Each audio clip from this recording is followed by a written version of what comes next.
Hello students, we are discussing chapter of simple harmonic motion. This chapter is very important. Some fundamental points have been discussed already. Today I am going to explain new topics. Restoring force.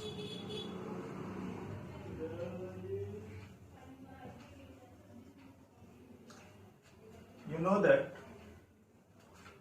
if a particle is in simple harmonic motion, its acceleration is given by minus alpha proportion. Alpha is equal to minus omega square y. Means acceleration is directly proportional to displacement but in opposite direction. If it is mean position and at some instant particle is here,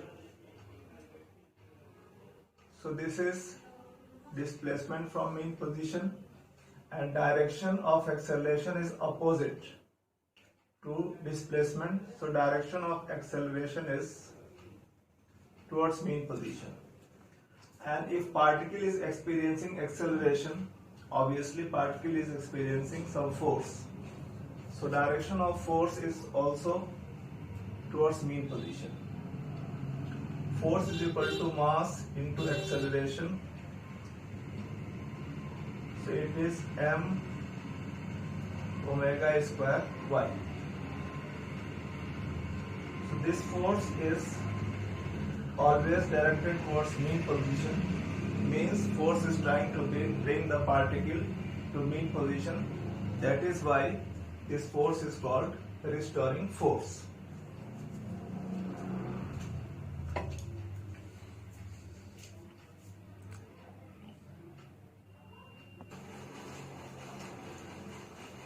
Students, now let us understand motion of simple pendulum. First you understand what is simple pendulum. Simple pendulum consists of a heavy but small bob suspended by weightless, inextensible and perfectly flexible thread. Small and heavy bob suspended by inextensible, weightless and perfectly flexible thread. This type of arrangement is called simple pendulum. For oscillation, simple pendulum is displaced from mean position at some instant. Position of bob is this. Now think about forces acting on simple pendulum. Weight of bob is acting downwards. If this angle is theta, this angle is also theta, so this component of weight is mg cos theta and it is mg sin theta. Direction of mg sin theta is towards mean position. mg sin theta is directed towards mean position, and force directed towards mean position is called restoring force. Displacement is always measured from mean position, so this is direction of displacement and this is direction of restoring force. So restoring force F is equal to minus mg sin theta.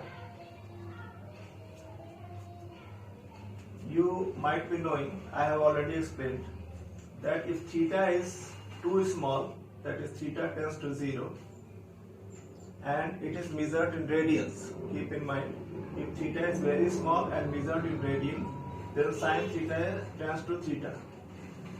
Sin theta is approximately equal to theta.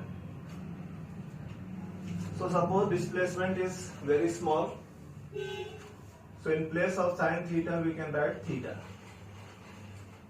Now angle is equal to arc upon radius. Think about this angle.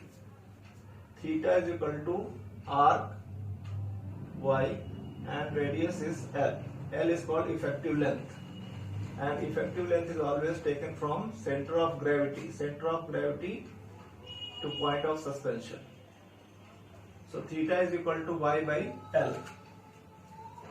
And if mass of the bob is m and acceleration is alpha, so F is equal to m alpha. Keep in mind, alpha is not angular acceleration, it is linear acceleration. Explanation is already given in previous videos.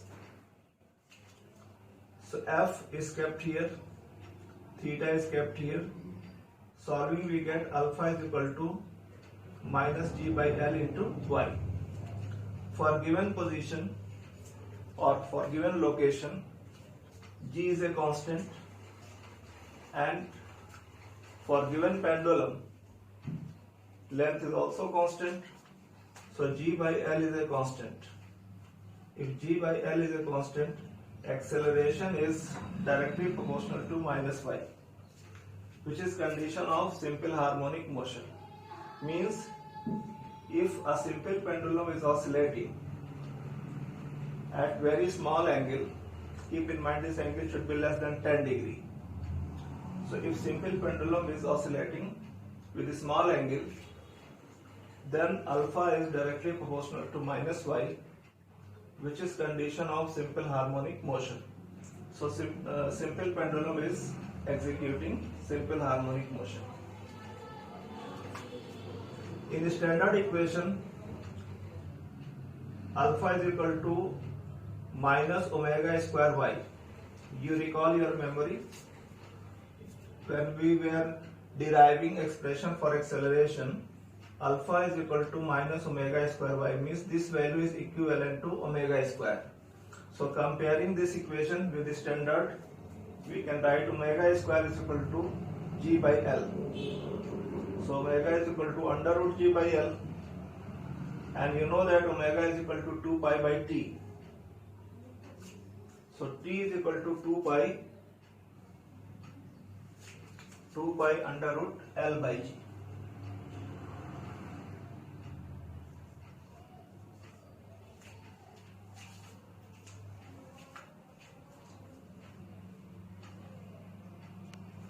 So this is expression for time period of simple pendulum. See, time period only depends on length and acceleration due to gravity. It does not depend on mass of the bob. So if you are having different simple pendulums of same length, but masses of bobs are different, then all simple pendulums will oscillate with same time period. One more thing you should keep in mind. It is very important that if a simple pendulum oscillates simple harmonically, theta should be small, and if theta is not small, condition of simple harmonic motion will not be fulfilled, because assuming this condition, we have concluded this. So when you are doing any experiment of simple harmonic motion or simple pendulum, you should keep theta very small, less than 10 degree. This is motion of simple harmonic motion applicable to simple pendulum. I suppose you could understand.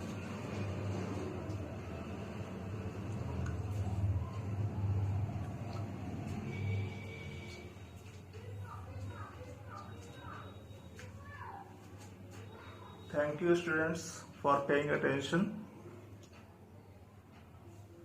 God bless you.